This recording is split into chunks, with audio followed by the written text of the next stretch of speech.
J.K. Rowling is one of the most successful authors of all time, creating the Harry Potter series, which has now retroactively been retitled The Wizarding World of J.K. Rowling, in an attempt to cash in on that Marvel Cinematic Universe cash. The first in a series of prequel movies, Fantastic Beasts and Where to Find Them, has just been released and tells the story of Newt Scamander and the adventures that led to him writing the textbook that Hogwarts uses, a textbook that you can buy in your local bookshop. With it came numerous Easter eggs and callbacks to the Harry Potter books and movies, so we've decided to talk about those Easter eggs and fun bits of trivia from not just the newest film, but from the books and movies that came before it. And before we get started, if you want to check out more vids like this one, hit subscribe. Here are 10 Harry Potter Easter eggs you might not have noticed. Beware though, there will be spoilers.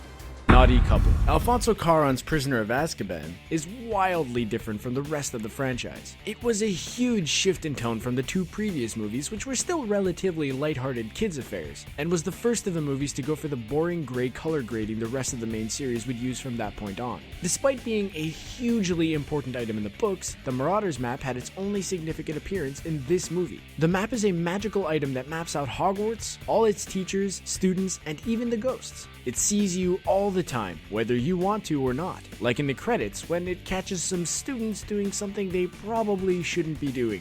Werewolf Names. Sticking with Prisoner of Azkaban for a moment, J.K. Rowling makes references to Roman and Norse mythology with the names of her franchise's two werewolves. Remus Lupin, the Defense Against the Dark Arts teacher and Harry's favorite teacher, was named after Remus from the story of Remus and Romulus, two brothers raised by a wolf, one of whom, according to mythology, founded Rome, and the other of whom disappeared. The franchise's other werewolf, Fenrir Greyback, is named after Fenrir, or Fenris Ulf, the giant wolf from Norse mythology, one of the three children of Loki. Fenrir is foretold to kill Odin, the king of the gods, when Ragnarok finally comes. Norse mythology is the root of a great deal of fantasy work and includes not only Harry Potter, but The Lord of the Rings too, with Gandalf being based off of Odin himself. Dumbledore Sister. Much of the plot of Fantastic Beasts revolves around the Obscurus. An Obscurus is a child who is forced to suppress their magical power, which drives them insane and can also be destructive. What fans soon worked out very quickly after seeing Fantastic Beasts was that the movie had effectively explained what happens to Dumbledore's sister Ariana without even mentioning her. Ariana matches the description of an Obscurus perfectly. We know that she suppressed her magic powers, and we know that she was driven mad by it. With these movies serving to flesh out the background of the Harry Potter world, we can only imagine that it won't be long until it's explored in full detail. So who's looking forward to the 3-hour duel between Dumbledore and Grindelwald over Ariana? Lita Lestrange.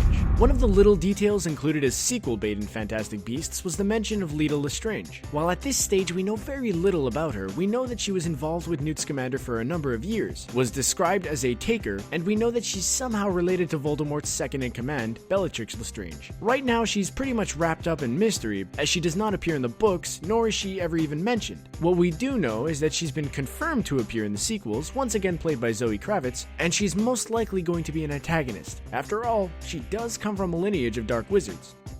The Battle of Hogwarts date.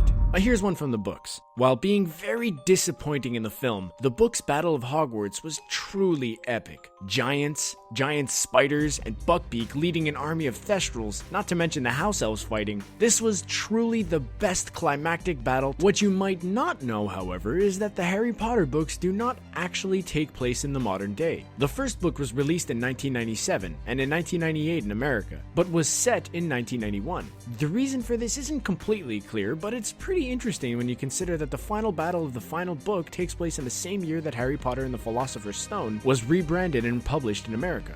The Deathly Hallows symbol's surprise appearance. One thing that sets the Harry Potter films apart from the majority of other movie adaptations is J.K. Rowling's having heavy involvement in the development of the movies. Including only giving permission and never giving the rights to the movies, Rowling was able to have a huge influence on them. In fact, she even made sure that certain symbols, such as the Deathly Hallows symbol, appeared in the Goblet of Fire movie, despite the Hallows not even being known until the final book. While two of the Hallows themselves, Harry's invisibility cloak and Dumbledore's wand, had already appeared, the movies were setting up the Deathly Hallows before the books even were. It's details like this that make us wish that there were more authors being heavily involved with the adaptations of their books. While authors like Gillian Flynn and Suzanne Collins wrote the screenplays for their adaptations of their movies Gone Girl and The Hunger Games respectively, it's still a rarity and we'd like to see it happen more often.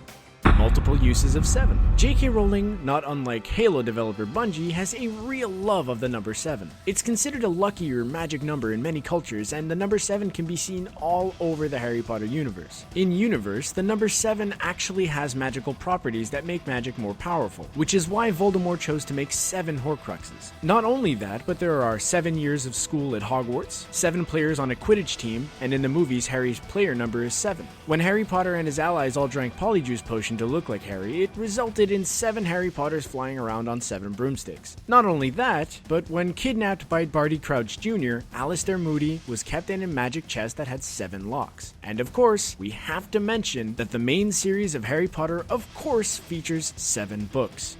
Snape talking in code. Generally speaking, Professor Snape is a bit of a jerk, and literally the first thing he does to Harry is give him a nonsense question, asking him what he would get if he added powdered root of asphodel to an infusion of wormwood. He does it intentionally to make Harry seem dumb and unimportant. However, if you know Victorian flower language, you'll know that asphodel is a type of lily, and means my regrets follow you to the grave, and wormwood means absence. This means that Snape is literally saying to Harry that he regrets what happened to Harry's mother. While Snape's history with Harry's mother is made fairly clear in the first book, it's not until much later in the film series that we finally learn what Snape's deal is. Which makes this a pretty cool detail that most people aren't going to notice unless they're familiar with a very obscure code.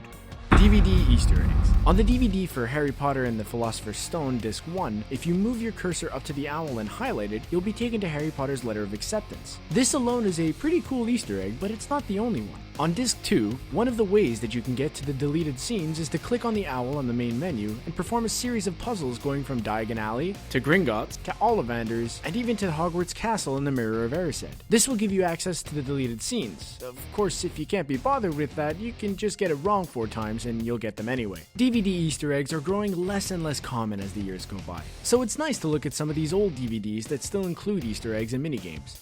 No dragons were harmed. Harry Potter is a franchise well known for its use of dragons, so you'll be pleased to know that Warner Brothers always ensures that the safety of these dragons is paramount, which is why in the credits for Harry Potter and the Goblet of Fire, we're treated to a message that says no dragons were harmed in the making of this film. It's a nice little nod, and a well-needed bit of humor in a movie franchise that was growing ever darker. Come to think of it, how would you even begin to go about harming that Hungarian horntail? That's all we've got time for today, and there are tons more that we could have mentioned. Which ones would you like to see us do in the future? Leave a comment and let us know. If you like this video, give us a thumbs up and check out the rest of our channel. Don't forget to like, share, and subscribe to CBR for cool vids about movies, action heroes, gaming, comics, and much, much more.